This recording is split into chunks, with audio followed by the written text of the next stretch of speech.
I took a walk through this beautiful world. Welcome to Taste and Break with Nessa Garcia. In honor of Anthony Bourdain, I am at Hanbat Shul-Lung-Tang in Koreatown.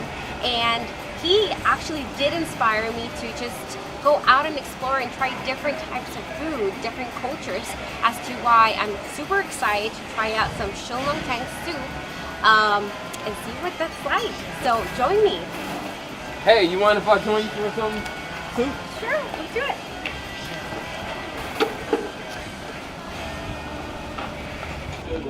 So today we have a special guest, Dontae Mosbey for All Media Productions. And we are about to try the Shul-Lung-Tang soup for the very first time. I'm very excited to try this, are you? I've already tried it. So He already started. As you can see, he added all these ingredients. We have kimchi, steamed rice. I love kimchi, by the way. I love kimchi. So I gotta add this to the soup, and whatever hits may be, I can grab it. Oh my gosh, let's see. So we're gonna add all of this to the soup. And did you add some steamed rice? Yes. You already in there. Ooh, you already did. I don't play. I'm gonna add the rest of it right now. Okay, so before I dig into the soup, there is the broth. It's actually made of, what is it? Oxbone. Oxbone soup. So that's really interesting. There's tripe, which I'm pretty scared. Well, not the tripe, but it's the spleen, right? The spleen is the one that's like the lengua. It's like Okay, the the liver. liver. Like the liver. So the spleen, I believe this is the spleen, which is very similar to the liver. I try to stay away from that, but I'll go ahead and try it. And then there's also intestine. Do you like the intestine? Right? No, I really don't. So, and then it has flank. So I'm also not really sure what that is, but it's a mix, you know. So The lady told me what the flank was, but I can't seem to remember what she said. okay, so here we go. Here's the spoon. Here we go. All right. This is the thing. I'm willing to try anything. Wow, this is really interesting. I think it needs a little bit more kimchi. Really? It needs more kimchi. Which meat was the first one that you tried? Well, I had the broth, and I feel like I can taste the spleen. So I'm not really sure how I feel about that. We're gonna pour it. You gotta add more salt. Oh, we have salt? We got salt. We have salt. We're gonna add some salt to this. And add some more salt and some hot sauce. Did you add some hot sauce too? I did, and that's what I did differently. I normally don't add hot sauce, but I said, you know what, we're trying something different. I want to see what it's like, even if I'm gonna regret it later on today or tomorrow. You know, and that's one of the things that I truly admired about Anthony Bourdain. Is that he didn't have a fear of just having a variety of food, you know, just try different cultures. You know, we're here at Koreatown and we're trying something different.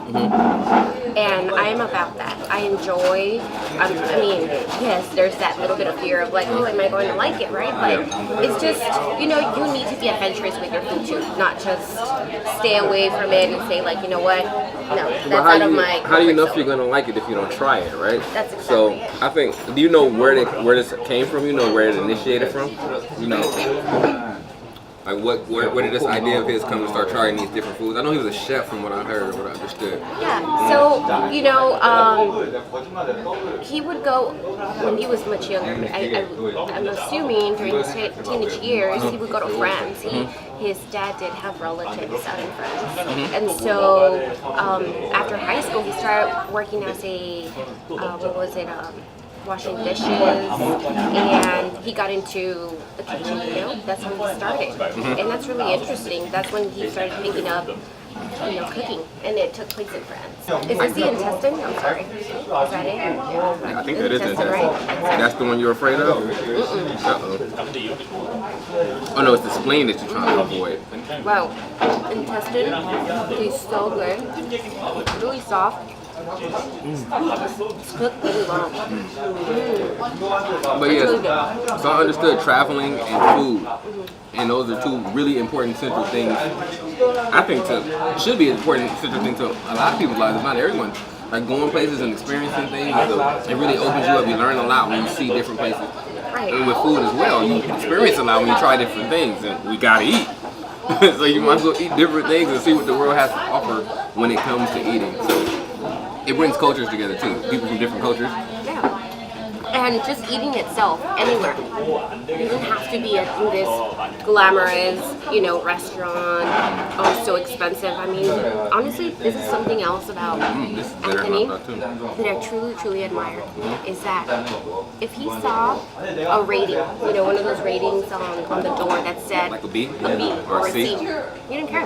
Like, I have my own opinion, and I honestly give him props for that, because I don't want any person telling me, like, you know what, don't go there. Like, that's fine. I'll accept their opinions, but if You I don't want want someone telling you don't go there as far as Yeah. a rating? Like, Yeah. I'm gonna go where I want to go. this is definitely comfort food. If you're feeling emotional, a little bit of how I'm feeling after hearing about Anthony Bourdain is just truly, truly depressing. It really got to me and made me really think, So what were some of your first thoughts? why? Yeah. Why? He had to me, he had an amazing job. Who doesn't like to travel and eat? Right? Yeah. That's like the dream job. If I were to die and come back, I'd like to come back as Anthony Bourdain. I truly would. Really? Yeah. Like in the afterlife. It would be like, you know what? I want to come back as Anthony Bourdain. Like he had, I mean, obviously he did have, he went through a lot during his younger years. He had a heroin addiction Yeah, I heard about for many that. years. He overcame that. And one of the things that he did say is that after he had his daughter, Yeah. that was his reason, his purpose. His daughter's like 10 years old or something out here, right? Right now, I'm not really sure. I think she's like 13. Okay. Okay.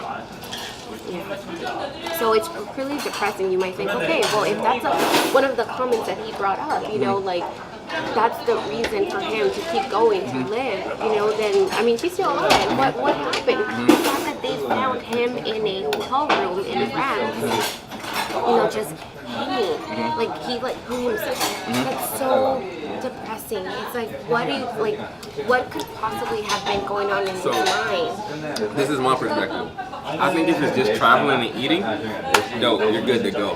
Like if my life is just traveling and eating, I'm sure I'll be happy. But I think there's more that goes into it than that. I think there's a lot of pressure that comes with being a celebrity. You gotta keep up with appearances. You gotta watch out for everything you're doing. You have to be these places. So I think that creates a lot of stress. You have that stress and that pressure to produce and put out. And like you said, as you said, the show's coming on every Sunday. So I think there's that level of stress and pressure that you have to, no matter what's going on in your personal life, no matter what's happening, no matter, you have to be present. You have to do your job, which is more than just eating and going places and eating and talking to people and trying different food. So I think he really loved that part. I don't take that away. I think he really enjoyed that, and that was what it was all about for him.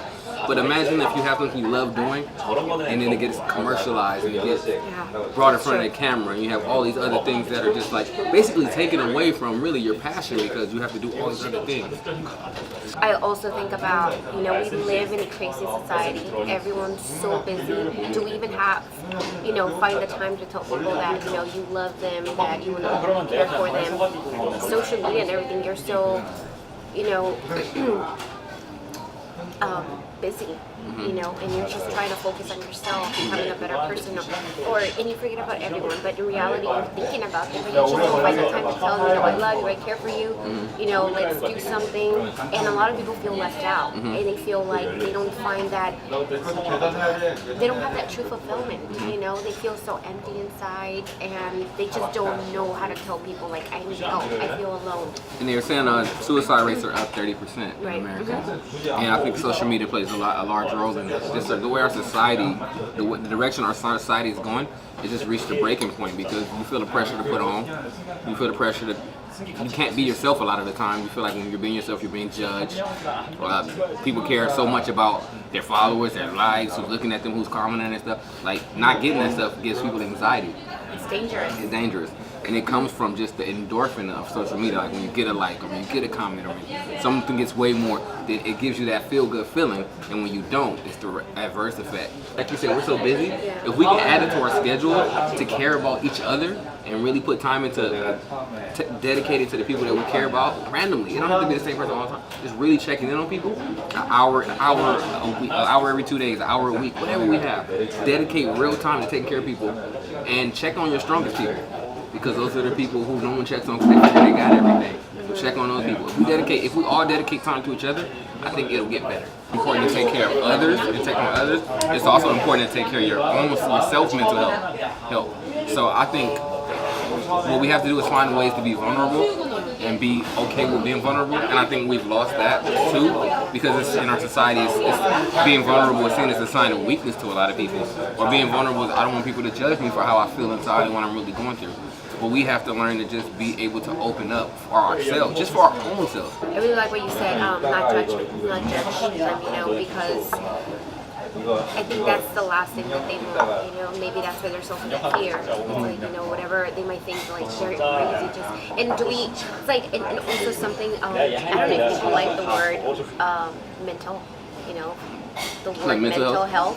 Like, emotional health? Yeah, it's emotional health. Like, I know there's people that are going through anxiety and depression, but they don't want to have that stigma on them and be like, yeah, I'm depressed. It's just like, it's just a season in their life that they're going through, they'll get over it. But it's true, checking in and number one, I would say, make sure that you are healthy and you feel good before you go and help someone else. But unfortunately, we did lose an amazing man, Anthony Bourdain, a great storyteller.